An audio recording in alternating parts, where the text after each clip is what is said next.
Salut à tous, bienvenue à dev.org, la chaîne de développement des organisations. Adi Evariste, fondateur de cette chaîne qui accompagne les organisations qui désirent être des organisations PCP, professionnelles, crédibles et performantes.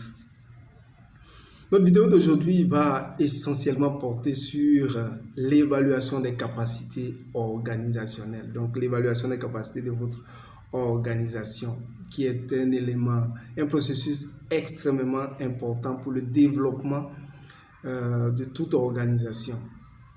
Et bien aujourd'hui, au niveau de dev.org, nous allons faire un cadeau à toutes les organisations, surtout aux 10 premières organisations qui vont se manifester pour gracieusement conduire donc leur processus d'évaluation qui se sanctionne par un rapport d'évaluation et puis le plan de renforcement qu'on pourrait présenter aux partenaires pour mobiliser des ressources pour ces besoins en renforcement au niveau de l'organisation.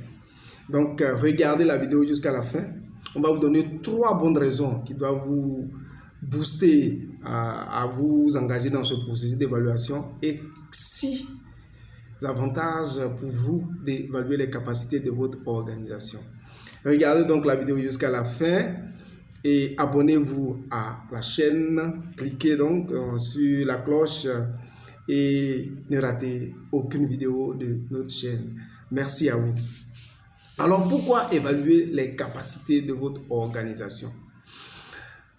Évaluer les capacités donc de votre organisation, c'est d'être dans ce processus-là qui va permettre d'identifier les failles, donc les forces et les faiblesses de votre organisation pour vous améliorer en vue donc de vous permettre de dresser donc cette représentation de votre organisation au niveau de ce qui va bien, de ce qui ne va pas bien et de prendre toutes les mesures par un plan de renforcement pour les améliorer.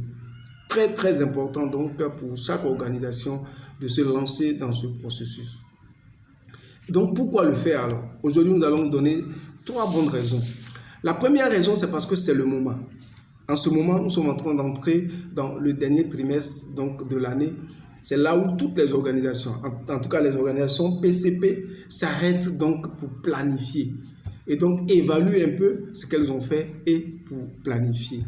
Bon, pour les organisations que vous êtes, c'est le moment donc pour vous, quel que soit votre niveau, donc de conduire de ce processus-là et donc de vous insérer dans la planification des organisations, surtout les partenaires techniques et financiers, donc de leur proposer un peu votre plan de renforcement pour qu'ils puissent prendre en compte dans leurs prévisions. C'est donc très important. Le deuxième élément qui doit vous pousser à le faire, c'est la marque des organisations sérieuses et ambitieuses. Quand on veut aller loin, on ménage sa monture. Et donc, cette évaluation doit pouvoir vous permettre donc de voir un peu les gaps et les besoins en termes de renforcement. Et toutes les organisations le font, l'État le fait, les partenaires techniques de développement font continuellement des évaluations périodiques. C'est le moment, nous aussi, organisations, quel que soit notre niveau, de faire cela pour donc entrer dans le quota donc, des organisations PCP. C'est très important donc de le faire. La troisième raison, c'est que l'objet de ce processus, c'est seulement assurer le développement harmonieux de votre organisation. C'est clair, c'est juste pour développer votre organisation essentiellement. Après ça, quels sont les avantages pour vous donc de vous lancer dans ce processus? Le premier avantage pour vous donc, c'est que ce processus garantit l'efficacité et l'efficience à votre organisation.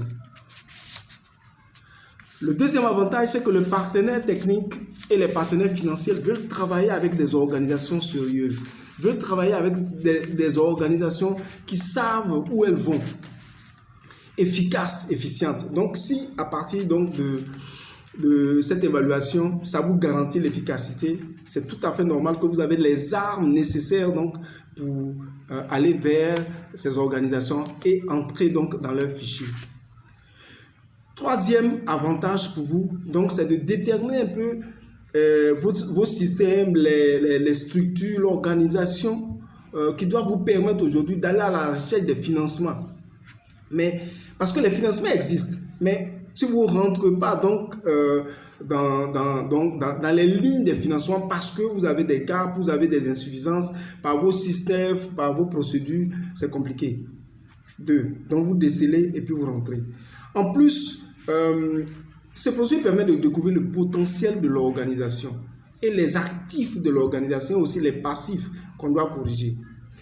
L'autre avantage, donc, c'est de vérifier un peu si les activités, les services que l'organisation rend sont en adéquation avec les besoins des bénéficiaires et de les améliorer. Est-ce que les bénéficiaires sont satisfaits? Cinquième avantage de l'organisation, c'est d'identifier un peu tous les besoins en renforcement et d'avoir ce document-là qui est directement proposé aux partenaires pour leur dire, bon, voilà nos besoins pour que les partenaires puissent vous appuyer directement. Et enfin, le sixième avantage pour vous, c'est que le document vous permet de maintenir le cap, de vérifier si vous êtes vraiment en train de partir dans la bonne direction. Voilà, en fonction de ce que vous êtes fixé. Voilà les 6 et c'est vraiment important. À partir de là, donc, nous sommes disposés, donc nous avons partagé les thèmes de référence. Vous répondez, vous nous contactez, nous allons vous accompagner gracieusement dans ce processus-là.